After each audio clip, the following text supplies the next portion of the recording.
मुस्कुराइए, दुनिया के सारे दुख आपकी मलकियत थोड़ी हैं।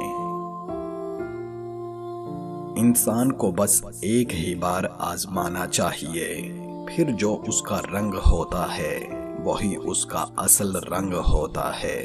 इसके बाद वो आपको नहीं, अपने आप को धोखा देते हैं।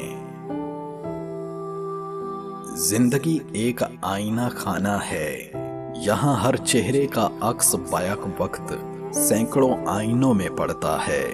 अगर एक चेहरे पे गुबार आ जाएगा तो सैकड़ों चेहरे गुबार आलूद हो जाएंगे। मुखलिस शख्स हर बार खामोशी इख्तियार कर लेता है, इसलिए नहीं कि वह बुज़दिल होता है, बल्कि इसलिए कि उसे उसका ज़मीर इजाज़त नहीं देता कि वो अपनों को उन्हीं के लहजे में जवाब दे। एक हसास इंसान सबसे ज्यादा मुश्किलात अपनी जात के लिए पैदा करता है। ऐसी बातों पर घंटों सोचता और रोता है जो शायद किसी नॉर्मल इंसान के लिए कोई मानी नहीं रखती।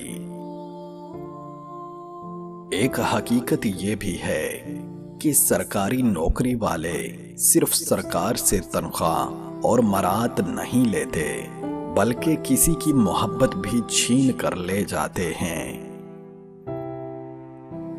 दुनिया में मरी हुई मोहब्बत से ज्यादा मुर्दा और कोई चीज नहीं होती, और इससे भी ज्यादा मरे हुए वो लोग होते हैं जो उस मुर्दा मोहब्बत का जनाजा अपने वजूद के अंदर दफनाए जिंदा लोगों के दरमियान चलते फिरते उठते बैठते हैं।